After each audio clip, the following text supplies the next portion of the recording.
Hey y'all, Kentucky Farmer here, and we are back for another game strategies episode. In the last episode we went into a little bit of depth about things that could potentially influence market prices, and I touched briefly on great demands, and one of the things I had noticed while working on the last video was that often a great demand actually wasn't the best price. There were, even at the time that the Great Demand was going on, there were other locations that would pay more for the same crop, or the Great Demand was nowhere near what I was seeing for regular averages for a crop. And so one of the things that I had suggested in that video was to not rely so much on Great Demands like we used to in FS17, and instead just kind of keep an eye on the market prices and sell when you saw a good price. So one of the things I wanted to do was go ahead and test the Great Demand system, and so this is the same save game that I was working on before. So I've got a whole lot of soybeans saved up here, and basically I'm just fast forwarding time at a pretty high rate of speed here, and I'm cycling through all the various great demands and sales and stuff, and I'm trying to get to a great demand for soybeans. And I eventually get one. It took a surprisingly long amount of time before I got a great demand for soybeans. Again, this is one of those things where, like, part of me thinks that, well, maybe it took a long time because the only thing I have in my silos is soybeans, and I've got a lot of soybeans, and so the game knows that, so the game's not going to give me a great demand. But really, I think it's just luck, right? It's just randomly selected what's going to be the next great demand, and I don't think it really takes that into account. And I was just unlucky when I was recording this, and it wound up taking a while before I finally got a great demand. Alright, so here we finally have our great demand for soybeans. And it looks like we've got 18 hours to go ahead and take advantage of this. So, unfortunately, it's during a snowstorm. I normally wouldn't try and record a tutorial during a snowstorm, but you kind of have to take the great demands when you get them. So, as we can see here, Gomez Ridge is paying $13.11 per ton. But it's really not the best price, right? So we're actually getting a better price at Mary's Farm and Right Agribusiness. So why then use the great demand, right? What's the point of having a great demand? So we're going to go ahead and take this first load, and we're going to go over to Gomez Ridge Farms, and we're going to sell this load. Alright, so now that we're here at the farm, we're going to go ahead and check the market price again. Look, we're still at $13.11. So we're going to go ahead and pull up here, and we will sell this load of soybeans.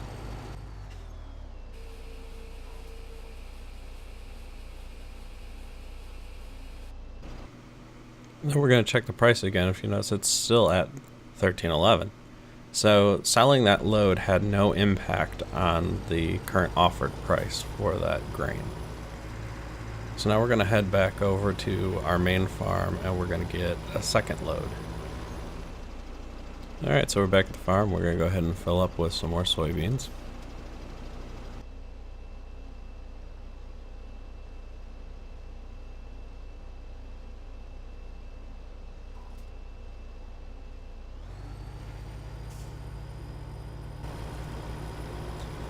Alright, we're going to go ahead and just take this load back over to Gomez Ridge Acres.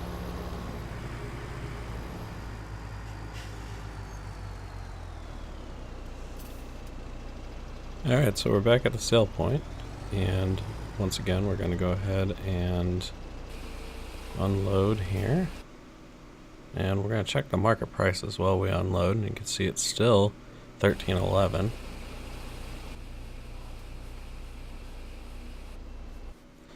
Alright, so it's maintained its price. And we're going to go ahead and head back over to the main farm and get another load. Alright, so we've picked up another load of soybeans here, and to kind of demonstrate what's going on, we're going to go ahead and go to the highest sale price, which is at Mary's Farm, and we're going to sell this load there. Alright, so we can see here the price is $15.31, and we're going to go ahead and sell this load.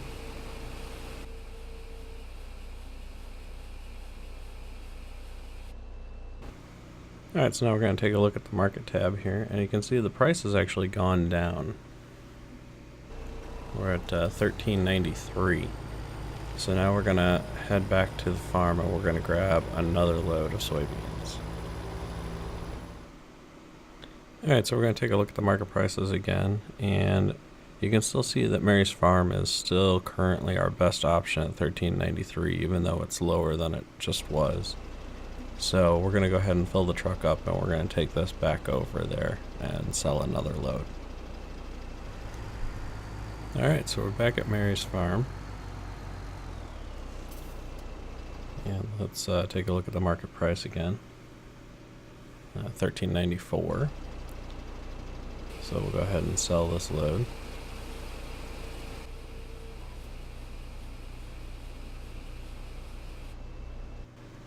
Alright, now you can see we've driven the market price down to $12.56 at this location. So now Gomez Ridge Acres and Wright Agribusiness are currently the best places to sell.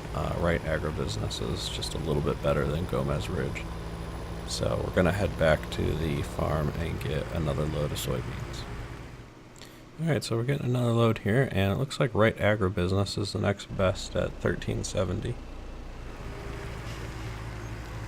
Alright, so here we are at Wright Agribusiness.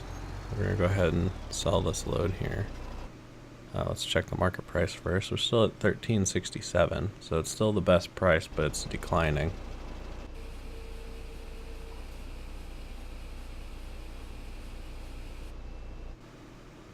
Alright, so now you can see we've managed to push the price down to it's at $12.29. So now Gomez Ridge Acres with the great demand is the best market price currently. Alright, so we got this load here. We're going to go ahead and take this over to Gomez Ridge Acres and sell this there. Alright, so we're still best price, $13.11. And we still have a great demand going on, so we're going to go ahead and sell this here.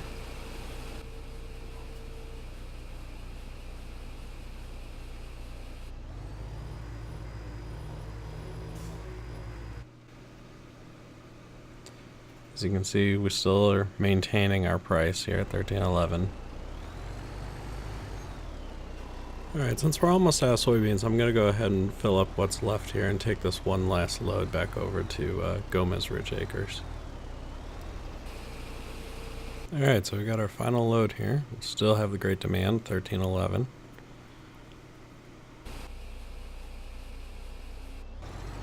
Alright, let's head back over to the farm. Alright, so let's go ahead and check our inventory levels. As you can see, we are completely zeroed out on everything, so we've got nothing in our inventory anymore. We still have a great demand going on, and so I'm going to go ahead and fast forward for a little while here. We still have a great demand. I'm going to keep going until that's over.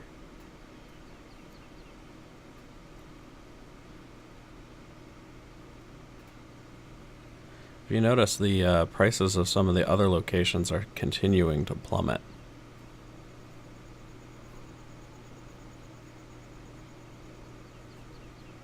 Alright, now our great demand's over, and the price at Gomez Ridge Acres has completely bottomed out.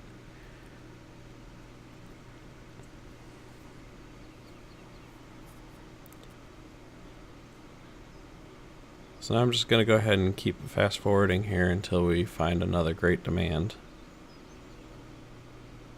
Alright, took a few days, but now we've got a great demand for soybeans, so let's go ahead and check our market prices. If you notice, Maplefield Mill is now offering $15.73, and it is actually the best market price of anything that's currently available. And $15.73 is a pretty decent price for soybeans, so that's not a bad great demand. Let's go ahead and keep fast forwarding, see if we can find another one. Alright, it took a little over 2 weeks of fast forwarding, but we've got another great demand for soybeans. And here you can see that it's at Mary's Farm for $1,175, and it's actually not the best price again. We got a much better price at the bakery, so that seems to be kind of common with this, is that it's hit or miss whether or not it will be the best price. So where does that leave us? You know, what can we take away from this? To me, this was waiting for a good great demand was like one of the big strategies in FS17, right? Was if you could, just to stock everything you harvest and wait, and as soon as you get a great demand for something, go and just completely sell everything that you have. And it seems like in FS17, the only thing that the great demand really gets you is a guaranteed buy price for a certain amount of time. So you can go sell as much as you want, and you don't have to worry about the market price fluctuating as in between each sale at that location. So it's a little more work, but to me, you're probably still better off to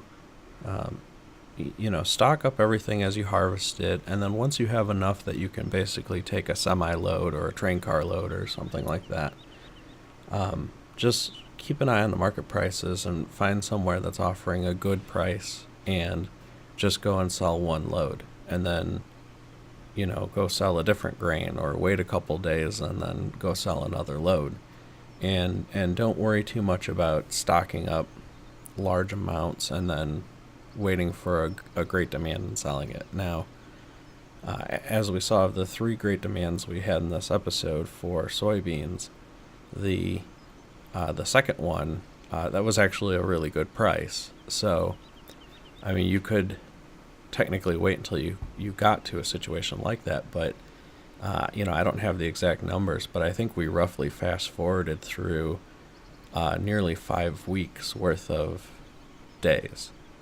And, if you're actually playing and trying to hold out for a great demand like that, and you had to wait 5 weeks to get a great demand for $1,500 per ton, you're really better off just, going and selling occasionally when you have a good price, and not necessarily depending on the great demands. So I think that's the strategy I'm going to use in my gameplay going forward. So hopefully you enjoyed this video. If you did, please consider giving it a thumbs up. That helps a lot. If you have any questions or comments, please leave them below, and I'll try and answer or address anything you might have. And if you haven't already, please consider subscribing. I'm Kentucky Farmer. Thanks for watching.